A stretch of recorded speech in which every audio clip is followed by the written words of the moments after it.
বিশ্বব্যাংক গ্রুপের বার্ষিক সভায় যোগ দিয়ে বাংলাদেশ ব্যাংকের গভর্নর আন্তর্জাতিক মুদ্রা তহবিলের বিভিন্ন পর্যায়ের কর্মকর্তাদের সঙ্গে একাধিক বৈঠক করেছেন। 2023 সালের জানুয়ারিতে নেওয়া $4.7 বিলিয়ন সঙ্গে পরে যুক্ত হওয়া 80 কোটি, সব মিলে $5.5 বিলিয়ন ঋণের পরবর্তী কিস্তি নিয়ে কথা হয়েছে।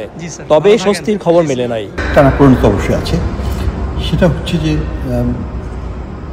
Election cycle versus policy cycle, এখানে দুটো একটা অনেক সময় একটু সংঘর্ষী হয়ে যায় অনেক ক্ষেত্রে। তো এখন যেটা হয়েছে যে ইস্যুটা আসছে, আমরা বলছি যে ইলেকশন সাইকেল যাই হোক না কেন, আমাদের যদি পলিসি রিকোয়ারমেন্ট যদি আমরা মিট করে থাকি তাহলে আমাদের রিভিউটা কমপ্লিট হওয়া দরকার। রাইট। এবং এক্ষেত্রে আবার তাদের মতামত হচ্ছে যে নতুন গভর্নমেন্ট আসবে, তাদের কি মতামত থাকবে, we want to assure of their commitment, সেটাও আন্ডারস্ট্যান্ডেবল।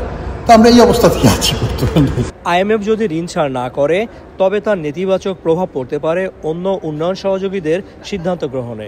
সময় তো IMF প্রোগ্রামে থাকতে হবে, এবং তো কোনো মানে দাসখত দিয়ে তো আমরা আসি নেই, তাই না?